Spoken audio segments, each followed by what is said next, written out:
Welcome to On the Edge with April Mahoney Brains. Here, this is the spot where the conversation is pointed, the guests are sharp, and the responses are never dull. Welcome home, Brains. There's only one requirement to hang out on the edge, is that you open your big brain and close your small mind. Did you bring your thinking caps? It's time to put them on, because the conversation starts now. You are a mother of what? Two boys. Two And I boys? have two grandbabies. Boys, a boy and a girl? A boy and a girl. Yep. A boy and a girl. And good Lord. I know that girl is something else, huh? Yes, with her little sassy self. And I'm like, I'm used to boys. And she comes around and I'm just like, I don't know what to do with all of this.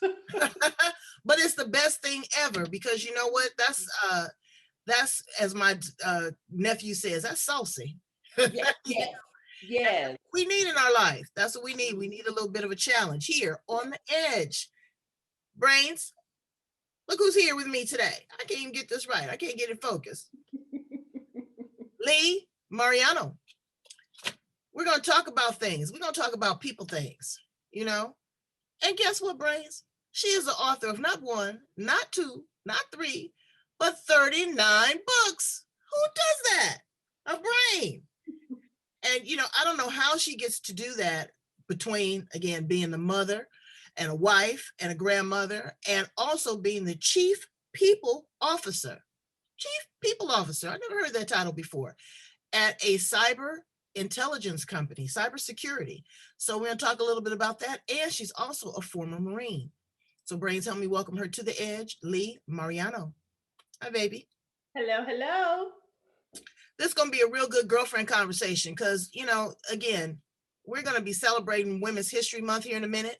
Women are trailblazers. We got the first Black mixed race vice president on the planet. I'm trying to get excited about it. Now, look, I got my support, 110%, but we're so behind in the times. I mean, we got women that are running empires and running countries. And here we are, the first woman VP, and we all excited. But, you got to get in when you fit in. Yep.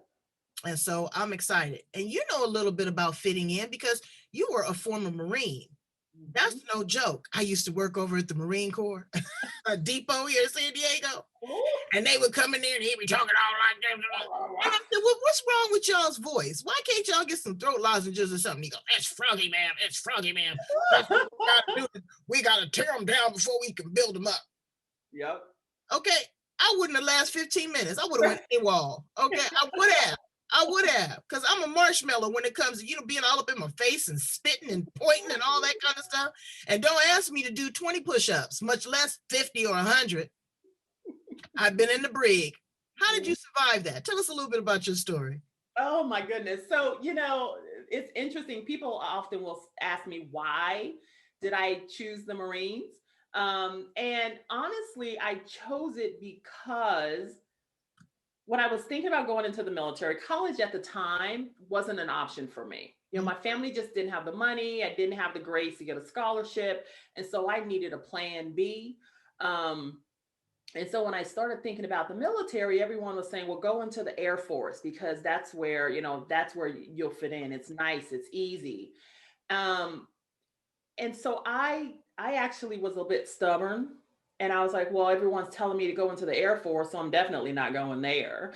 And I didn't like the Navy uniforms, and the Army, everyone went into the Army. And so I chose the Marines because not everyone could make it. No. Not everyone could make it in the Marines, right? And so when I had so many people telling me, oh, why'd you choose Marines? That's too hard. Women can't make it in the Marines.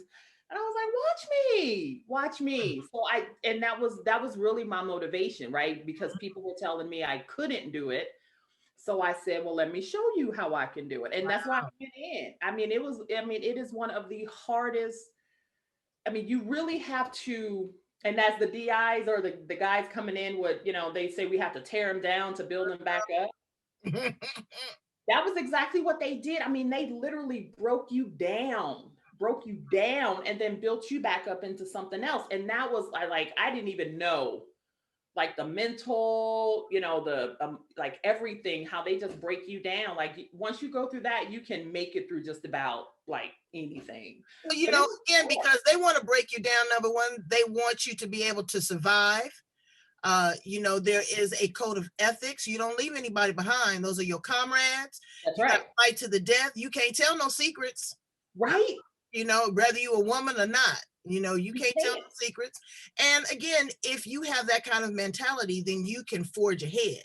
So I get it, but I couldn't do it. I'm not gonna say I couldn't do it. I don't want to do it. Well, and that's the thing. Like some people, like I don't want to. That's not for me. Like that, I don't want to experience that. I don't want to deal with that. Y'all have at it. Have fun. Me, I was like, you know what? And I don't know if it was I needed to prove something to myself or to everybody else. I still haven't figured that part out. But even And now, also, you're trained to kill. I can kill you in 6 seconds. Is what I said. Someone at the Okay. With your bare hands. Right. Okay. You don't need a weapon. So I know. And right. that's the thing. Yeah, I know people, even today I'll tell people, yeah, I'm a former Marine and I was in, and they're like, oh, what was that like? And I'm like, I can't even tell. I can't even explain it to you. I know, but they looking at you with a side eye now. Okay, we better not mess with her. Okay, because she is the chief people officer and she will take you down. So what did you do when you left the Marines? So in the Marines, I did court martials, I did JAG investigations, I did trademark, all that stuff. So when I got out, I actually stayed in the legal field. So I went and worked at law firms. And by that time I was here in Northern Virginia. So I was working at the Pentagon, right? So I left the Pentagon before 9/11, but I was working in the Pentagon and I got out and I stayed in the area and I worked in law firms doing, management, people management, right? Because that was what I knew was the law firm and the legal side. And so I did that for years because that was my comfort zone. And then I got out of my comfort zone and I went into federal government contracting. Mm-hmm. And working in that field, which is like, it's just two completely different things. And in that government contracting is where I came into contact with cybersecurity and product management and all these other things that deal with national security and intelligence and all that stuff. So but my Marine Corps experience actually helped me kind of survive in the corporate world because Girl, help you survive in the Pentagon because there's a whole bunch of trickery and stuff going there too with all of it. No, and you know what I mean? Yes. It's a part of the Yes. job. But again, trying to run a country, keeping secrets, folks, intelligence. Right. It's a mind game. It's all Yes. about mind game. And it's all a mind game. And like when you're a Black woman working in an industry where I'm in charge of stuff, and you can have military people who don't want to listen, and then I moved into law firms, and you got lawyers who don't want to listen, and then I moved into government contracting. You got, people who didn't want to listen, and so it was like I had to claw and fight my way every day, every single day. And it was like, honestly, they'd be like, oh, you a Marine, so you can handle this. Yeah, I can handle you and everybody else in this room. So let's get it straight. Right. Don't get it twisted. Don't get it twisted. I got this. But you had some challenges, and somewhere along the lines you stopped and you fell in love. And what happened? I did, and it was a challenge. I like how you phrased that. It was a challenge, right? I think we're all young and we make decisions that at the time we think are best for us, but at the end of the day, they turn out to just be life-changing and not always in a good way. So I did. I fell in love and I was in a relationship, and it turned out that,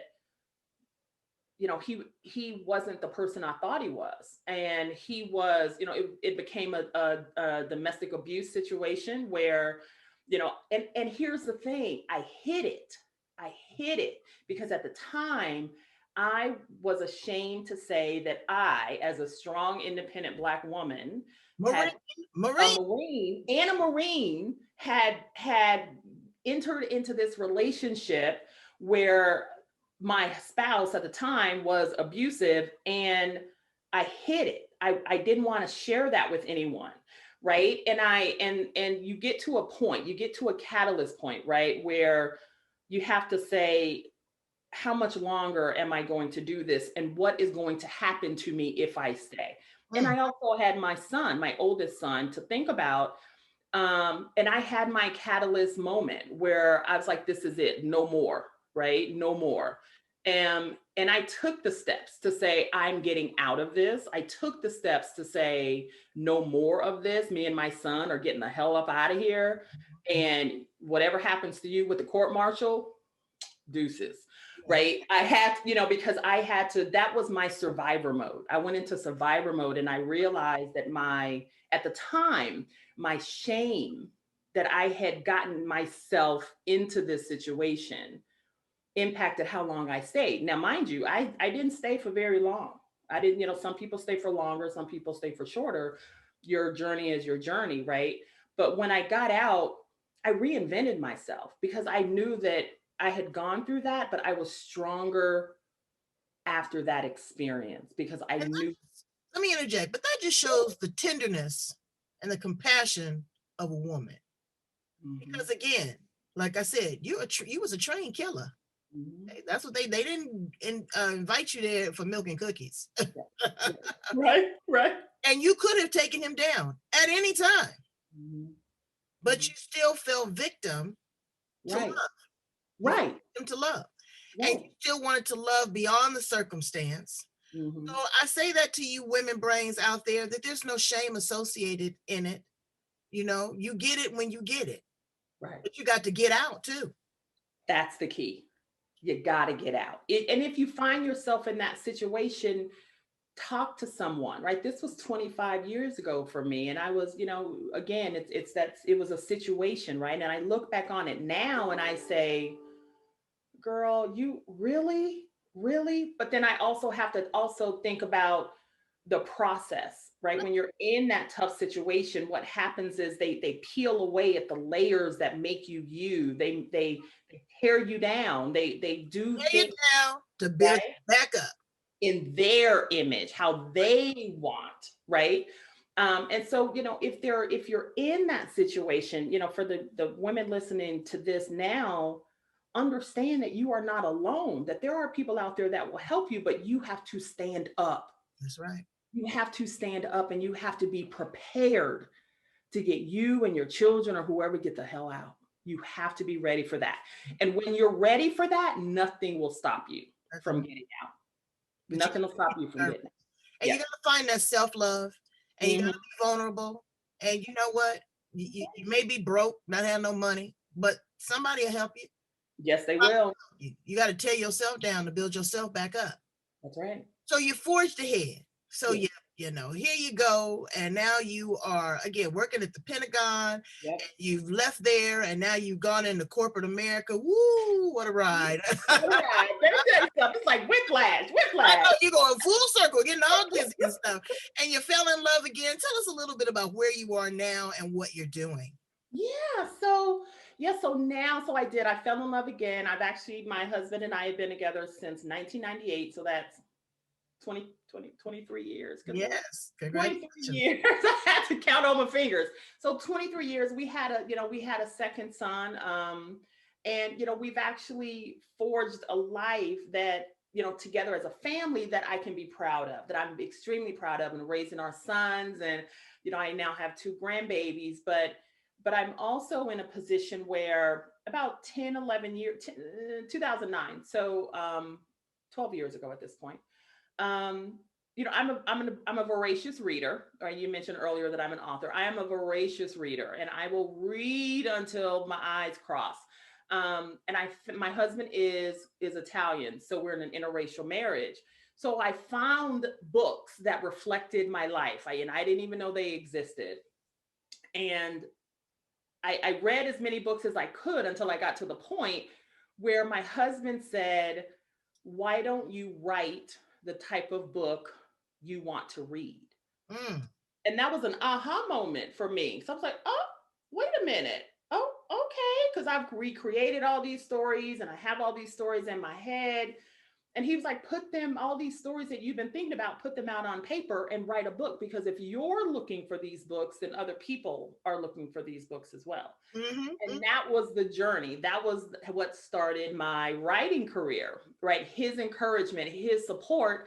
And as you said, at this point, I've written 39 books, right? And they're all published on Amazon. I'm a USA Today bestselling author. I'm an Amazon bestselling author. During that entire time, I went back to school and got a second degree. As I'm writing, I got a second degree. I, went up the corporate ladder, getting those executive positions, the C-suite positions, right? And so, my story is one that no matter where you may think you start, right? My mother was a single teen mom. I was raised, a fatherless daughter, where she raised me by herself. And I saw her hustle every single day, right? Where your life, what you see is what you think you should have, right? And so I wanted to break out of that mold. I wanted something different. And so, my life, when you look at where I started and where I'm at now, right? It's such a difference, right? You wouldn't even think my journey would take me here. You wouldn't even think with all the twists and turns that I would be here, right? C-suite executive, kind of determining my own future, life and success coach for women who are trying to find their future, best-selling author, all these things. But I can't regret it, even the bad parts of it, even 25 years ago, because if that had happened, and it's the building blocks to make you the woman who you are.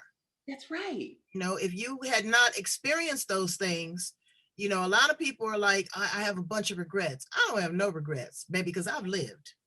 Right. I want you to know I've had a good, bad, or indifferent, and I'm still bad, or here. indifferent, good, bad, or indifferent. But again, those are the building blocks. So now you are helping women rebuild themselves with a coaching practice. Tell us a little bit about that. Yeah. So I help women. Actually, let me back up on that. So I had this whole 2020 vision that I had come up with in 2019. Oh, my 2020 vision is going to be amazing, right? And so I had always wanted to coach and to help other women. And initially it started as helping other women become leaders, helping them break through the glass ceiling, helping them get to that C-suite position with the faux mahogany furniture, right? That was the thing. But as I started talking to women and having these conversations, what I realized is that there was so much more that needed to happen first before they actually got that C-suite position.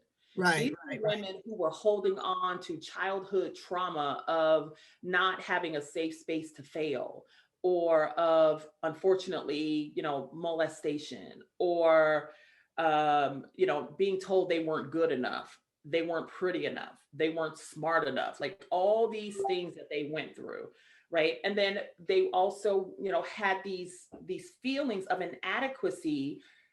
Many of them, of course, were Black women. They had these feelings of inadequacy of, I'm never going to get where I want to be because no one's going to allow me to do what I want. And so my focus shifted in my coaching business with my vision of, okay, leadership is the pinnacle, but they're not ready for that yet. I need to help women who are over here, who need to improve themselves. And so what I did in 2020, even though it was kind of a upside down year, I launched my business. I wasn't going to stop, to say the least. That was the best time to do it. It was the perfect pause. And that's what I tell people. This is a time of reflection. Yeah. It's like being an artist. You have a blank canvas, baby, and you better paint a masterpiece. That's right. Right. You're not going to have that. You're not going to have this opportunity again. God is speaking with a megaphone. And we need to listen. And if you ain't listening and you don't want to go along to get along, then you're going to get lost. That's just how it is. But I'm paying attention. Right. And I stepped into it, right? I mean, I could have said, oh, this year I'm not going to do nothing. I was like, no, I still, I'm focused on my career still, but I need to launch this business because the women, they don't have time to wait. They don't have time for me to get my crap together. I need to do this now. Right. And so I started, I launched my business, and it's focused on helping women step into their power, rediscover who they are, right? Maybe they've lost their voice along the way. Well, I'm going to help you rediscover that voice.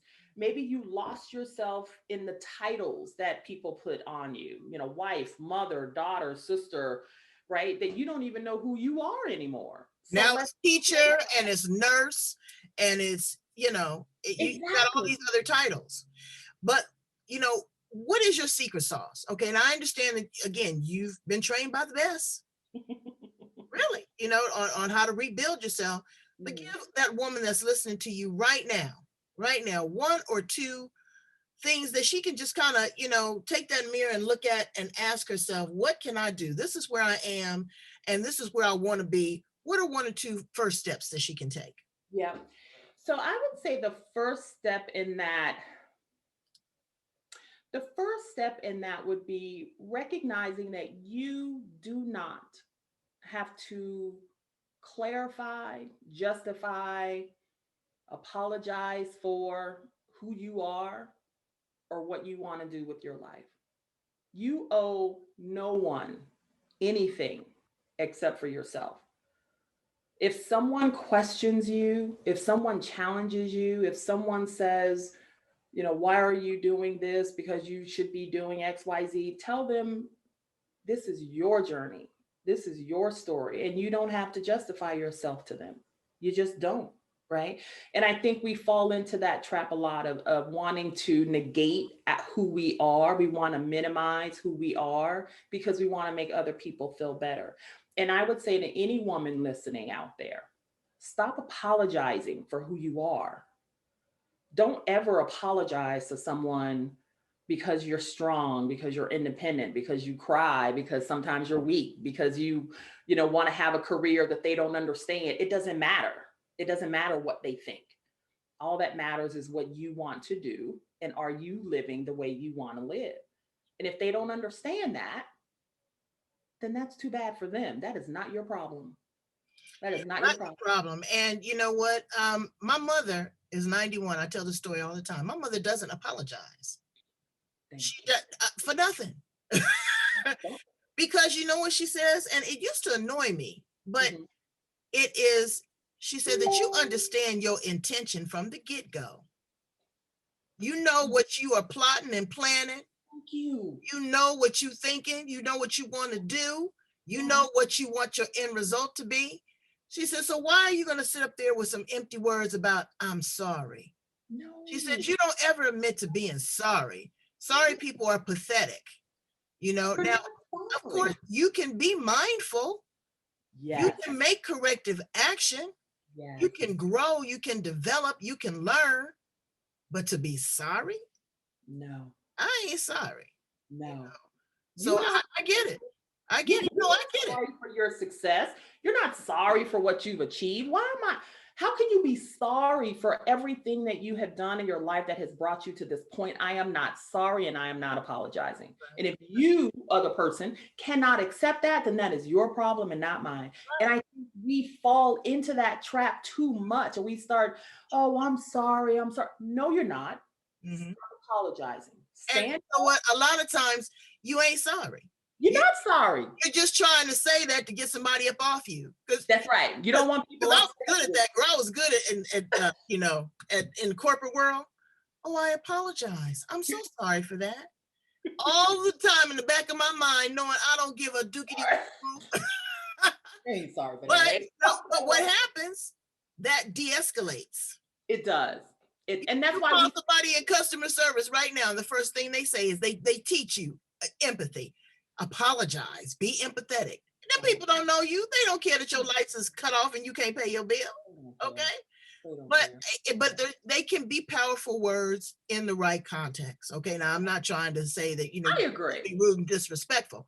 Right. But understand what that means. It's like the word trust. The word trust can hold you beholden because you don't trust without a caveat. There's got to be something in conjunction with it. If you I can't trust you with my purse. Well, you think somebody's going to steal from you, or I can't trust you with my children. Well, you already know what's going on. So there's a yin and a yang with that. And that's the same thing with being sorry.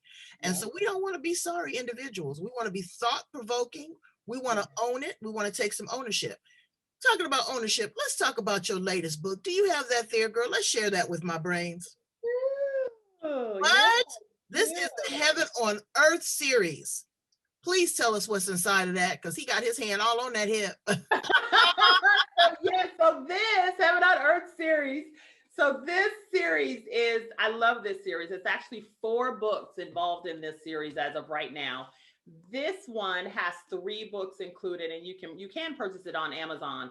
But Heaven on Earth actually is, each story deals with a topic that I find impactful for women. So the very first story, Heaven on Earth, Escape to Heaven, is the story of the heroine who is escaping a domestic abuse situation. So it's impactful because that was a bit of me in that story. And then the second story deals with the fallout, the family dynamics of, when there is domestic violence involved. The third story deals with stalking. And the fourth story deals with single parenthood in a small town, where the Black woman has a baby by a white man. So all of the stories are interracial romance. They are, they have the happily ever after, but they deal with real life situations that we as Black women sometimes go through. And how do we get through it? How do we find our own journey? How do we find our own?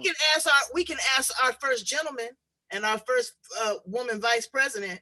That's right. Because I'm gonna tell you, folks are salty about that.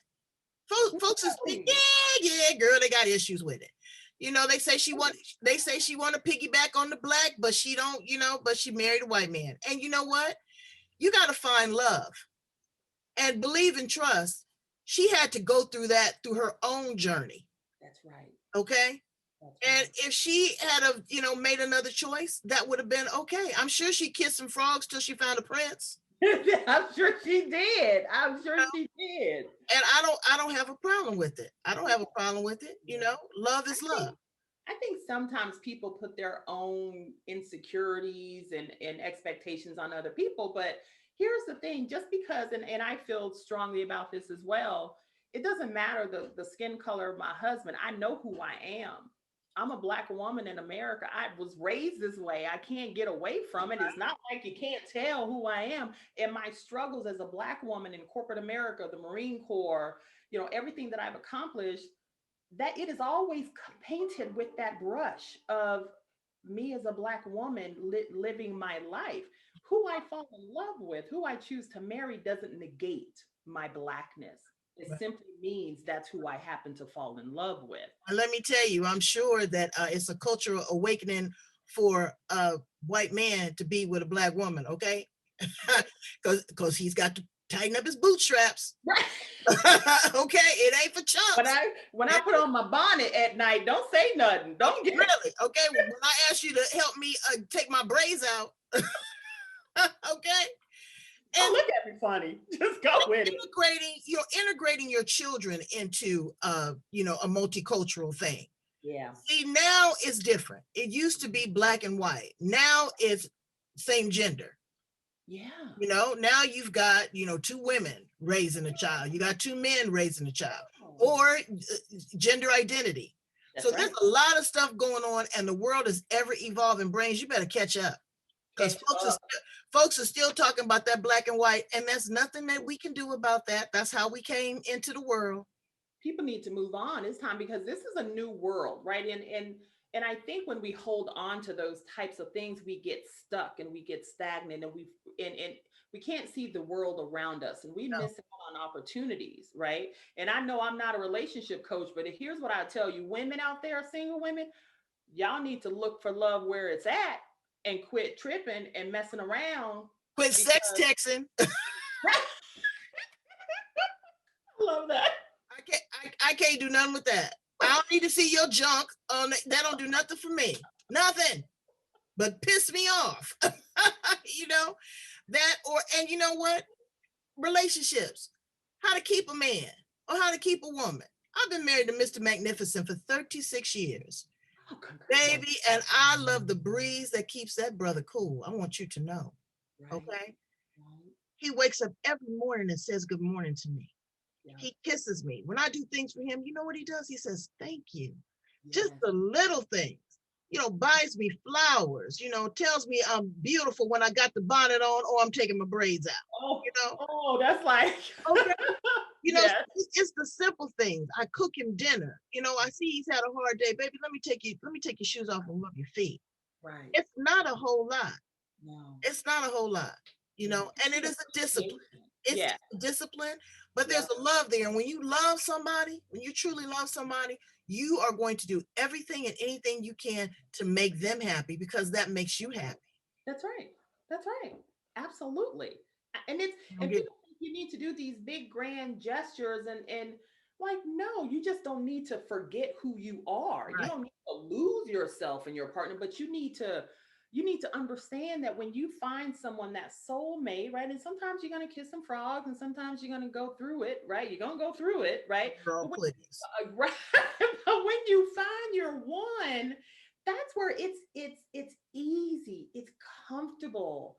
You wake up like you said, he'll say, oh, baby, you're so beautiful. Are you really with this bonnet? No, huh? But I appreciate him because he recognizes me as his wife, the love of his It's heart centered. It's exactly, heart centered. He sees the beauty outside of the shell.